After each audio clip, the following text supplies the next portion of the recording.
नमस्कार विद्यार्थी मित्र मैत्रिणींनो, सपना होमस्कूलिंग या चॅनलवरती तुम्हा सर्वांचं खूप खूप मनापासून स्वागत। विद्यार्थी मित्रांनो, आज आपण इयत्ता 9वी विषय मराठीची प्रथम सत्र परीक्षा 2019-20 चा सराव पेपर पाहत आहोत। वेळ आहे 3 तास, गुण आहेत 80, पेजेस 8। तर हा पेपर जर तुम्ही सोडून पाहिला तर तुम्हाला तुमचा प्रथम सत्र परीक्षेचा किती अभ्यास झालेला ते कळेल। पहिले आपण हा परिच्छेद पाहून घेऊया।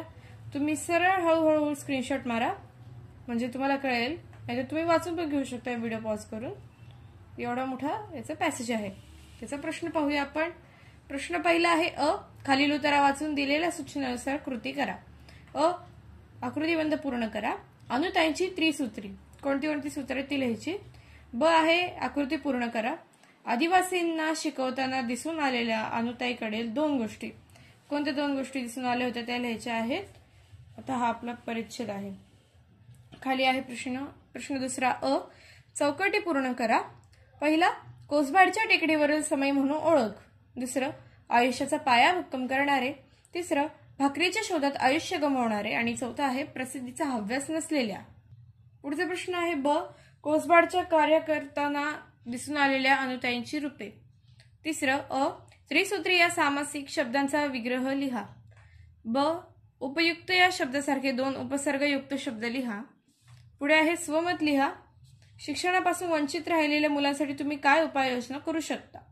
ब, खालील उत्तराच्या आधारे सूचनानुसार कृती करा। शेतकरी सुखावतो कारण। ब आहे दुपार, उदास नाहीस तर, अचेतन नाहीस तर। आता इथे आपल्याला दिलाय बघा, हा याचा आपण स्क्रीनशॉट मारून घेऊ शकता तुम्ही, किंवा व्हिडिओ पॉज करून सुद्धा वाचून घेऊ शकता परिच्छेद। खाली आहे प्रश्न दुसरा, तेजाने नाहून निघणारी काय। ब, योग्य घटनाक्रम लिहा। पहिला आहे सृष्टीला कार्यप्रवण करणारी विलक्षण शक्ती तुझ्यात आहे।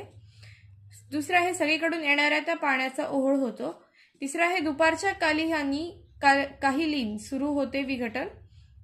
चौथं, दुपार आपल्या कर्तृत्वाच्या तेजाने तळपवून टाकणारी आहेस। आता याला आपल्याला याचा घटनाक्रम व्यवस्थित लिहायचा आहे। जर तुम्ही हा पॅसेज वाचला असेल तर तुम्हाला त्याचा बरोबर घटनाक्रम लावता येईल। पुढे पाहूया तिसरा प्रश्न अ, अलंकार ओळखा। हिमालयातील नाही तर दूर कुठेतरी आल्प्सच्या पर्वताची बर्फाच्छादित गिरीशिखर तेजाने नाहून निघतात। ब, खालील शब्दगटातील गटात न बसणारा शब्द लिहा। पर्वत, नग, गिरी, शैल, डोंगर। ब, मित्र, दोस्त, मैत्री, सखा, सोबती। चौथा आहे स्वमत लिहा।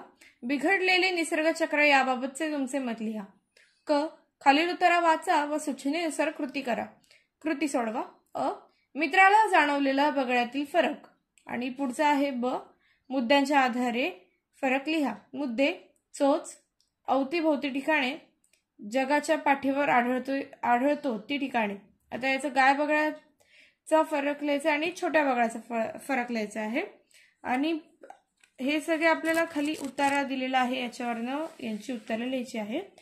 बघा हा उतारा आहे, त्याच्यावरनं आपल्याला ती वरचे 2 प्रश्न सोडवायचे आहेत। क, तुम्ही केलेल्या एखाद्या पक्षाचे निरीक्षण तुमच्या शब्दात लिहा। आता पुढचा विभाग पाहूया। विभाग 2 पद्य। प्रश्न दुसरा अ, दिलेल्या कवितेच्या आधारे सूचनेनुसार कृती करा। झोपडीतील सुखे आणि महालातील सुखे।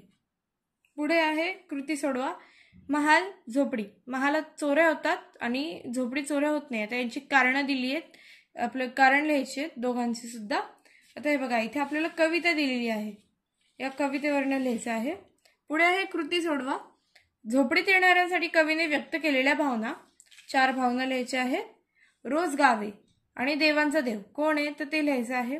तक्ता पूर्ण करा। एक वचन तारा, तिजोऱ्यांचं एक वचन लिहायचं आहे। झोपडीचं अनेक वचन लिहायचं आहे। बिछानीचं एक वचन लिहायचं आहे। ताऱ्याचं अनेक वचन लिहायचं आहे। ब, कवितेतील यमक जोडणारे शब्द लिहा। 4, स्वमत, साधेपणात सुख समाधान आहे याविषयी तुमचे मत लिहा। पुढचा प्रश्न पाहूया आपण। दिलेल्या कवितेच्या आधारे सूचनेनुसार कृती करा। अ, 1, आकृतीबंध पूर्ण करा। दिलेल्या शब्दासाठी उपमा लिहा। पहिला आहे विठ्ठल आणि दुसरा आहे हृदय। आता यांच्या उपमा लिहायच्या आहेत आपल्याला। ब, चौकट पूर्ण करा। यांचा बंदीखाना आणि याचा मारा केला। तर कशाचा मारा केला आणि याचा बंदीखाना म्हणजे कशाचा बंदीखाना होता, तर इथे आपल्याला याची संतवाणी दिलेली आहे, त्यातून तुम्ही बघून लिहू शकता उत्तर. पुढे आहे जोड्या लावा. विठ्ठलाला धरले आणि ब गट शब्द रचनेच्या जुळणीने. दुसरा आहे विठ्ठल काकुलतीला आला, ब गट भक्तीच्या दोराने. तिसरा आहे विठ्ठलाच्या पायी घातली बेडी, ब गट तू म्हणजे मीच या शब्दाने. आता यांच्या जोड्या व्यवस्थित लावायच्यात आपल्याला. पुढे आहे योग्य पर्याय निवडून विधाने पूर्ण करा. पंढरीच्या विठ्ठलाला चोर म्हणणाऱ्या मुक्ताबाई, जनाबाई, बहिणाबाई का कान्होपात्रा. बरोबर आपल्याला विधान लिहायचं आहे. विठ्ठलाला यात कोंडून ठेवले, घरात, हृदयात, मनात का तुरुंगात. तिसरा आहे पर्यायी शब्द लिहा. बंदीखाना आणि बा. दुसरा आहे लिंग ओळखा, दोर आणि जुडी. चौथं कवयित्रीच्या मनातील श्री विठ्ठलाविषयीच्या कोणत्या भावना दिसून येतात ते लिहा. विभाग 3 स्थूल पाठ. हास्यचित्रातील मुले या पाठातील तुम्हाला आवडलेल्या एखाद्या व्यंगचित्राचे निरीक्षण तुमच्या शब्दात लिहा. फरक लिहा. व्यंगचित्र आणि हास्यचित्र. विभाग 4 व्याकरण.